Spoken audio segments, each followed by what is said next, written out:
adik-adik. Selamat pagi, selamat hari Minggu. Salam sehat dari kami di sini. Wah, kita bertiga hari ini pakai baju pink ya. Iya nih Kak. Adik-adik di rumah tahu enggak kenapa? Ya, hari ini bertepatan dengan Hari Valentine atau Hari Kasih Sayang. Tetapi bukan hanya hari Valentine ini saja kita berbagi kasih sayang. Kita bisa berbagi kasih sayang kapanpun, dimanapun, dan kepada siapapun setiap hari. Nah, adik-adik, di hari yang spesial ini, ayo dengan penuh sukacita kita mengikuti kegiatan sekolah minggu Di rumah aja. Adik-adik yang terkasih, sebelum kita memulai doa, kita bernyanyi dulu yuk.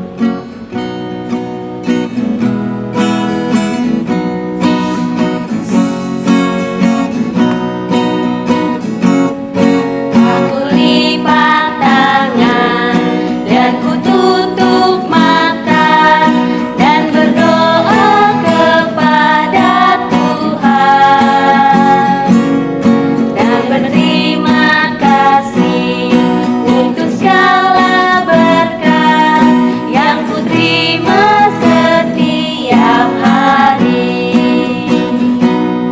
Beri ku turut segala firman-Mu dan serahkan hidupku di dalam tangan-Mu.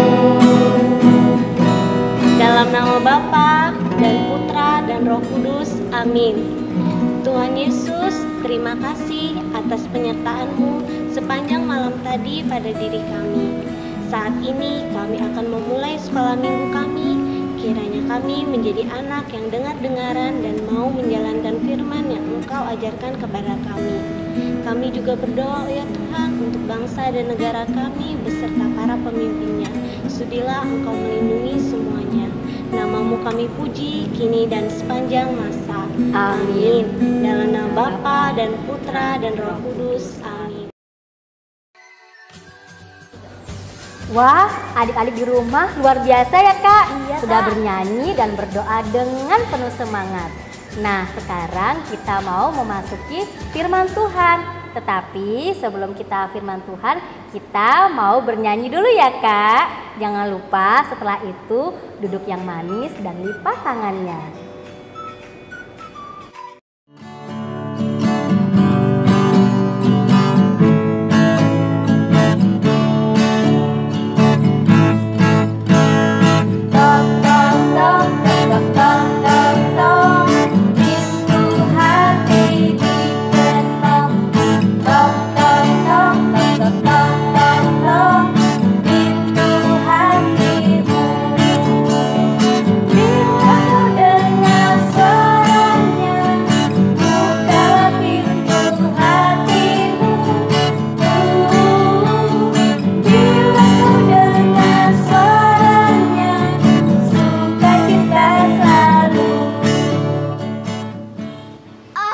Sejak aku sakit kusta, aku tidak boleh berkumpul bersama teman-teman.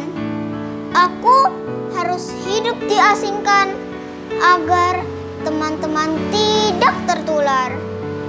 Lihat wajah dan tubuhku dipenuhi oleh luka-luka. Rasanya pedih dan sakit. Wajahku pun terlihat jelek. Betapa tersiksa dan susah hidupku. Teman-teman, hari ini saya mau bercerita tentang firman Tuhan. Diambil dari Injil Markus bab 1 ayat 40 sampai 45. Saat Yesus sedang bercerita dan banyak sekali orang yang mengelilinginya. Mereka ingin mendengar firman Tuhan. Maka orang kusta ini pun berusaha untuk mendekati Yesus. Tapi orang-orang itu berusaha untuk mengusir dia. "Hei, kenapa kamu di sini? Pergi, pergi!" Ada pula yang berkata, "Ih, kamu terlihat jelek dan menjijikan. Sana, sana!" Tetapi orang kusta ini pun tidak peduli apa yang dilakukan orang-orang itu. Ia tetap berusaha mendekati Yesus. Saat ia melihat Yesus, ia berlutut dan memohon.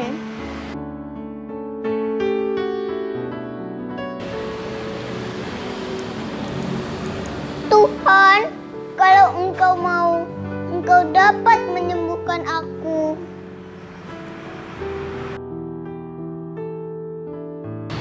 Maka tergeraklah hati Yesus oleh belas kasihan. Yesus pun mengulurkan tangannya dan menjamah orang itu. Lalu berkata, "Aku mau, jadilah engkau sembuh."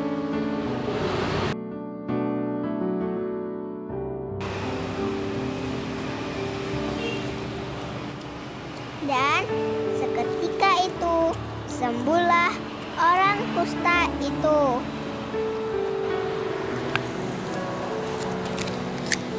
Hore, aku sembuh, aku sembuh, aku sembuh. Lalu Yesus berpesan, "Janganlah cerita kepada siapapun ya, tetapi pergilah, perlihatkan dirimu kepada para imam, dan bawalah persembahan untuk kesembuhanmu." Namun orang itu begitu sukacita. Ia menceritakan kepada orang-orang yang dijumpai. Demikianlah Injil Tuhan. Terpujilah Kristus. Wow, hebat, hebat, hebat. Ayo adik-adik di rumah, siapa ya yang hebat? Siapa? Yup, benar sekali. Tuhan Yesus kita itu hebat dan luar biasa. Hari ini kita mendengarkan cerita firman Tuhan di mana Tuhan Yesus melakukan mujizat, yaitu menyembuhkan orang yang sakit kusta. Kusta adalah penyakit kulit yang ditandai dengan munculnya bercak-bercak berwarna putih atau bercak-bercak merah atau juga benjolan yang berisi cairan nanah. Bercak-bercak itu bisa timbul di wajah, di tangan, di kaki, bahkan menyebar ke seluruh tubuh. Dan jika makin parah, penyakit kusta bisa membuat orang-orang kehilangan kekuatan pada anggota tubuhnya, menimbulkan kebutaan dan bahkan kecacatan, yaitu hilangnya jari-jari tangan atau jari-jari kaki atau juga tulang hidung. Nah, pada zaman Tuhan Yesus, penyakit kusta itu dianggap penyakit yang mengerikan dan berbahaya karena dapat menular. Tubuh si penderita pun dipenuhi oleh luka-luka bernanah.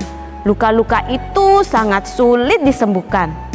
Akibatnya, orang yang menderita kusta hidupnya tersiksa dan putus asa karena mereka diperlakukan dengan tidak baik oleh orang-orang sekitarnya.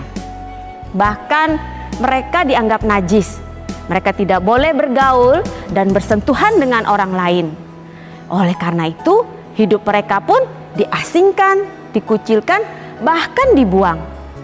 Orang-orang menganggap mereka sakit kusta karena kutukan atau karena dosa berat yang sudah mereka lakukan. Kasihan ya adik-adik, nasib penderita kusta pada zaman itu. Nah, ketika si kusta tahu bahwa Tuhan Yesus ada di dekat situ, ia pun mendekati Tuhan Yesus. Walau orang-orang di sekitarnya berusaha mengusir dia, ia dengan berani mendekati Tuhan Yesus karena ia percaya bahwa Tuhan Yesus pasti menerima dia. Walau ia tampak kotor, tampak jelek, dan tampak mengerikan. Dia dengan rendah hati dan penuh harapan datang, berlutut, dan memohon kepada Tuhan.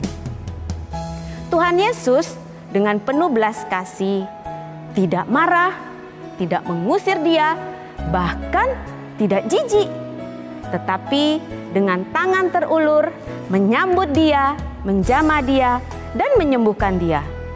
Tentu saja si kusta begitu bersukacita.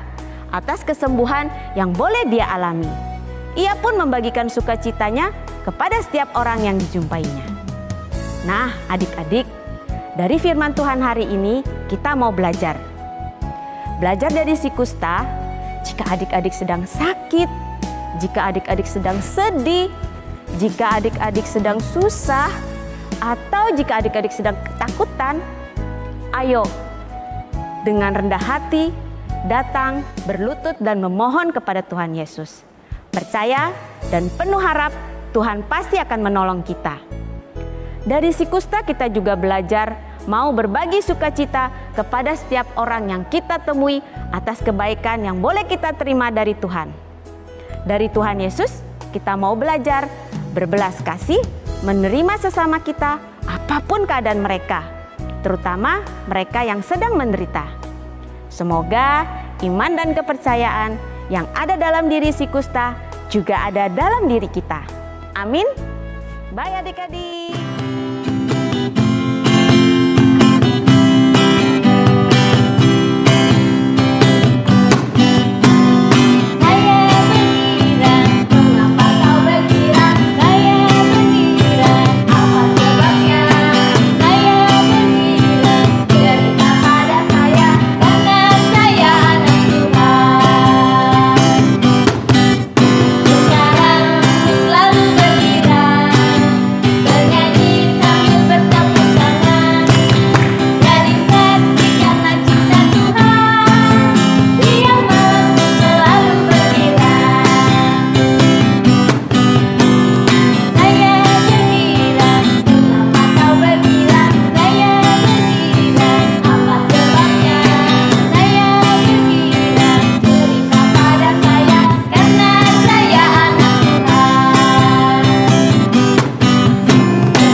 Semua, hari ini Kak Niko akan mengajak kalian untuk membuat prakarya. Mau tahu apa prakarya kita hari ini? Yuk, ikuti terus kegiatan kita ya. Bahan-bahan yang diperlukan: kertas kaper berbagai warna, mata-mataan, gunting, spidol, pensil, dan lem. Kita buat beberapa ukuran pola hati.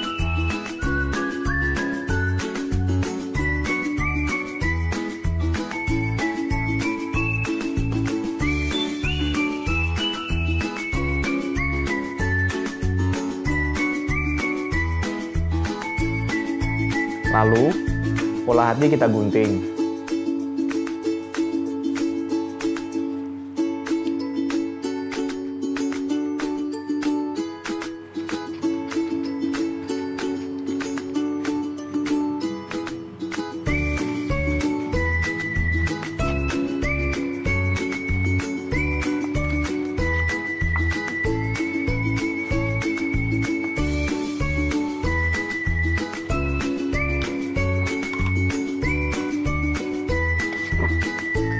Nah, ini beberapa pola hati yang sudah kakak bentuk. Ayo kita lihat.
Nah, ini hasil karya kakak. Hasil karya adik-adik pasti lebih bagus. Jangan lupa difoto dan dikirim ke Facebook dan IG Sekami Paroki Santo Lukas. Kakak tunggu hasil karyanya ya. Adik-adik, kegiatan skala minggu kita hari ini sudah selesai. Syukur kepada Allah. Nah, Kak Leni ingin mengingatkan adik-adik, minggu depan kita sudah masuk pada masa Prapaskah, yaitu masa pertobatan bagi semua orang. Iya Kak Leni, Kak Christine, dan adik-adik di rumah, masa Prapaskah akan diawali pada hari Rabu Abu dan pada tahun ini jatuh pada tanggal 17 Februari. Masa Prapaskah akan berlangsung selama 40 hari hingga Sabtu Paskah. Dalam tradisi Katolik, masa Prapaskah ini akan kita isi dengan berpantang dan berpuasa. Kakak akan sedikit menjelaskan apa artinya berpantang dan berpuasa. Berpantang artinya mengurangi makanan ataupun kegiatan yang adik-adik sukai. Contohnya mengurangi makan daging, mengurangi jajanan, dan mengurangi main game. Pantang wajib dilakukan oleh anak-anak di atas 14 tahun. Tapi adik-adik yang belum berusia 14 tahun boleh loh mulai belajar berpantang. Berpuasa artinya makan kenyang 1 kali dalam sehari. Yang wajib berpuasa adalah semua orang yang telah berusia 18 tahun hingga 60 tahun. Opa-oma yang sudah berusia 60 tahun ke atas masih boleh tetap berpuasa. Nah, berpuasa dan berpantang wajib dilakukan pada hari Rabu Abu dan Jumat Agung. Tetapi adik-adik semua boleh melakukan berpantang dan berpuasa setiap hari selama masa Prapaskah ini. Maksud dan tujuan kita berpantang dan berpuasa adalah yang pertama, kita meneladani Yesus yang melakukan puasa selama 40 hari sebelum memulai karyanya. Yang kedua, bertobat dan mematikan keinginan duniawi. Yang ketiga, kita berbela rasa terhadap orang-orang yang berkekurangan. Nah, semoga adik-adik di rumah dan juga orang tua bisa menjalankan puasa dan pantang ini dengan baik. Selamat memasuki masa Prapaskah. Adik-adik, sebelum kita mengakhiri sekolah minggu online kita pada hari ini, marilah kita berdoa. Dalam nama Bapa, Putra, Roh Kudus. Amin. Bapa, terima kasih untuk penyertaan-Mu sepanjang kegiatan kami dari awal, pertengahan hingga akhir. Bapa, sekarang ini kami akan memasuki masa Prapaskah. Sekiranya kami dapat menjalankan pantang dan puasa dengan sejalan kehendak-Mu. Terima kasih Bapa, terima kasih Tuhan Yesus. Amin. Nama Bapa, Putra. Adik-adik yang terkasih, selamat hari Minggu. Salam sehat dari Pastor Ion. Pada minggu ini adalah episode yang ke-41 dan tema kita Yesus Sang Pemberi Harapan kepada kita semua, ya. Adik-adik harus punya harapan supaya kita bisa kembali ke gereja, kita bisa sekolah seminggu di gereja, tidak sekolah minggu selalu dari rumah. Oleh karena itu Pastor Ion pada hari ini akan memberkati adik-adik semua anak-anak sekami. Tuhan sertamu dan sertamu juga. Semoga adik-adik di rumah, anak kami diberkati, dilindungi oleh Allah yang Maha Kuasa, Bapa dan Putra dan Roh Kudus. Amin.